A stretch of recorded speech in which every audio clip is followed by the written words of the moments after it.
السلام علیکم دوستو میں ہوں پرویز سندھیلا۔ دوستو قومی سلامتی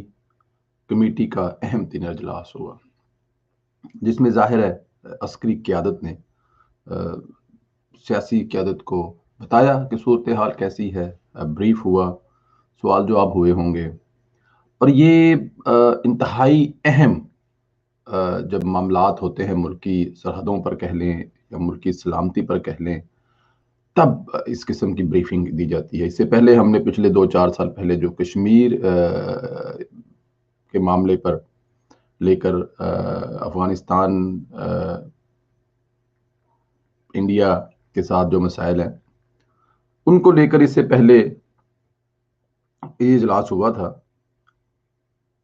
جب ہماری فوجیں انڈیا کے بارڈر کے آمنے سامنے کھڑی تھی۔ اس وقت کے اجلاس میں اور آج کے اجلاس میں ایک چیز مشترک ہے، وہ ہے عمران خان نیازی صاحب کا اجلاس میں شرکت نہ کرنا۔ دوستو یہ کتنی اہمیت کا حامل ہوتا ہے کہ ملک کا چیف ایگزیکٹو، ملک کا سربراہ اتنی اہم میٹنگ میں حاضر نہ ہو، اس کا مطلب کیا لیا جا سکتا ہے؟ اور اگر یہی کام پچھلی حکومتیں جو پاکستان پیپلز پارٹی اور پاکستان مسلم لیگ نون کی تھی، ان کے وزرائے اعظم یہ حرکت کرتے تو وہ جاتے کہاں؟ کیا عسکری قیادت ان کو معاف کر دیتی؟ ایک سوال تو یہ بھی ہے نا کہ عسکری قیادت جو اتنا بڑا اجلاس بلائے اتنی بڑی اہم انفارمیشن دینے کے لیے، اور وہاں پہ وزیر اعظم آئے تو کیا اس وزیر اعظم کی معافی ہو جائے گی؟ لیکن یہاں پر یہ وزیر اعظم صاحب سمجھ سے باہر ہے، اس کو اتنی اہمیت دیتے کیوں نہیں ہیں؟ اور دوسری جو حیران کن بات ہے وہ یہ ہے کہ ایک پیج والے جو ہیں وہ ایک پیج تو نہ رہا نا جب اتنے اہم اجلاس میں وزیر اعظم تشریف نہ لائے۔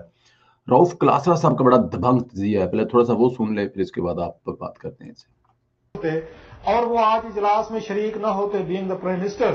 تو آج عمران خان صاحب اپوزیشن میں بیٹھے ہوتے، ان کی کیا گفتگو معاملہ بچ رہی ہوتی کہ اس ملک کی سوورنٹی خطرے میں ہے اور آپ آئے نہیں۔ ہاں جی بالکل آپ صحیح کہہ رہے ہیں سر۔ اور انہوں نے کہہ دینا تھا کہ یہ جناب امریکن ایجنٹ ہے، یہ انڈین ایجنٹ ہے، یہ افغان ایجنٹ ہے۔ دیکھا اتنے بڑے اہم ایشوز پہ بات چیت ہو رہی تھی اور ان میں سے کوئی نہیں آیا، انہوں نے سیریس نہیں لیتے پارلیمنٹ کو۔ اور مجھے دکھ سے کہنا پڑتا ہے کہ یہاں پہ پاکستانی پرائم منسٹر جو ہے پارلیمنٹ کو سیریس نہیں لیتے رہے، اور بعد میں جب پارلیمنٹ پہ عذاب پڑتا ہے یا خود ان پہ عذاب پڑتا ہے پھر آ جاتے ہیں جمہوریت کا رونا رونے آ جاتے ہیں، ہاؤس کی ساورنٹی ان کو یاد آ جاتی ہے۔ لیکن جب یہ خود بیٹھے ہوتے ہیں یہ اس پہ کوئی ایک بھی ان کا کوئی ایسا سٹیپ یا کام آپ کو نظر نہیں آتا۔ آپ نے جانا ہے، آپ نے بیٹھنا ہے، آپ نے، اور آپ کو یہ پسند نہیں ہے لوگ جیسے مظہر بھائی نے ابھی بات کی ہے، تو پھر آپ پارلیمنٹ چھوڑیں، پھر بادشاہت والا رول کریں، پھر ڈی جے ایس آئی اور ان کے ساتھ آرمی چیف کے ساتھ مل کے ٹریک ہے ملک کو چلائیں۔ اور میں سمجھتا ہوں ان کو بھی اس پہ ہماری جو اسٹیبلشمنٹ ہے ان کو بھی یہ بات کرنی چاہیے تھی پرائم منسٹر سے۔ بات نہیں اچھا، آپ ایک اور کام دیکھیں مزے کا، جب وہاں پہ D G I S I اور یہ آرمی چیف خفیہ ملاقاتیں کرتے ہیں یا ویسے بلا لیتے، جیسے جی پی کے معاملے پہ ہوئی تھی، وہ تو اوپن ہوئی تھی، آپ کو یاد ہوگا کہ گلگت بلتستان میں جب انہوں نے بریفنگ دی تھی تو اس میں آپ کو یاد ہوگا پرائم منسٹر صاحب نہیں گئے تھے، جس پہ انہوں نے پوچھا کہ شہری رحمان صاحب نے 2-3 دفعہ کہا، اور لوگوں نے پوچھا کہ جی پی اتنی بڑی امپورٹنٹ آپ ہمیں دے رہے بریفنگ دے رہے شروع سے آپ کو نہیں سنا سکا۔ خزانہ باسی ہوتے اور وہ آج اجلاس میں شریک نہ ہوتے بینگ دا پرائم منسٹر، تو آج عمران خان صاحب اپوزیشن میں بیٹھے ہوتے، ان کی کیا گفتگو معاملہ بچ رہی ہوتی کہ اس ملک کی سوورنٹی خطرے میں ہے اور آپ آئے نہیں۔ ہاں جی بالکل آپ صحیح کہہ رہے ہیں سر۔ اور انہوں نے کہہ جی اگر اس کی جگہ پہ راجہ پرویز اشرف صاحب ہوتے، شاہدہ خان عباسی ہوتے، نواز شریف بیندر صاحبہ ہوتی، تو عمران خان اپوزیشن میں ہوتے تو قوم کو کون سے اہم پوائنٹ وہ اپنی تقریروں میں پریس کانفرنس میں کر کے بتاتے، بلکہ اس پر ایک وہ پریس کانفرنس کرتے بڑی دھڑلے کی، اور اس میں بتاتے کہ ملک کی سلامتی پر ایک بہت بڑا اس وقت مسئلہ ہے، عالمی سطح پر ہم تنہا ہو رہے ہیں، اور دیکھیں جناب وزیر اعظم صاحب جو ہیں وہ اتنے اہم امور کی میٹنگ میں تشریف نہیں لائے۔ یہ کرتے عمران خان صاحب۔ لیکن دوستو اس پہ تو بات کرتے ہوئے بھی میں تو چکرا جاتا ہوں کہ عمران خان صاحب کو اگر اتنا ہی پرابلم ہے ان لوگوں سے، ان سیاستدانوں سے، دیکھیں وہ باتیں کر رہے ہیں کہ افغانستان میں دھڑوں کو آپس میں ملائیں،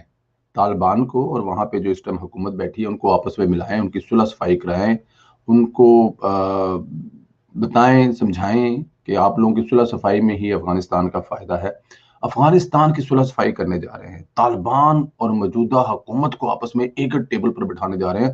جو کہ پوری دنیا کے لیے ناممکن بنا ہوا ہے، اس کو ممکن کرنے جا رہے ہیں خان صاحب اپنی طرف سے۔ اپنے ملک کی سیاسی جماعتوں کے ساتھ، جہاں پہ چیف آف آرمی اسٹاف بھی بیٹھا ہوا آپ کا، وہاں پہ وہ ایک پیج پہ بیٹھنا نہیں چاہتے، تو کیسے کوئی دنیا میں ان کی سنے گا؟ جب ان کی اپنے گھر میں ایسی عزت ہوگی، احترام ہوگا، ان کا پتہ ہوگا کہ یہ صلح صفائی والے ہیں، یہ مطلب کہ آگے لے کے چلنے والے ہیں، تو ہی کو سنے گا نا آپ کی۔ لیکن عمران خان صاحب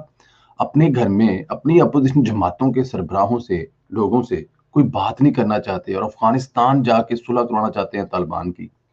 بہت بڑا سوالیہ نشان ہے، بہت بڑا سوالیہ نشان ہے۔ میں تو صرف دعا کر سکتا ہوں، I have a no word۔ Imran Khan صاحب اس ملک کی سلامتی سے بھی بڑے ہیں، اگر وہ ایسا سوچتے ہیں تو خدا حافظ عمران خان صاحب۔ اپنا دوستوں خیال رکھیں۔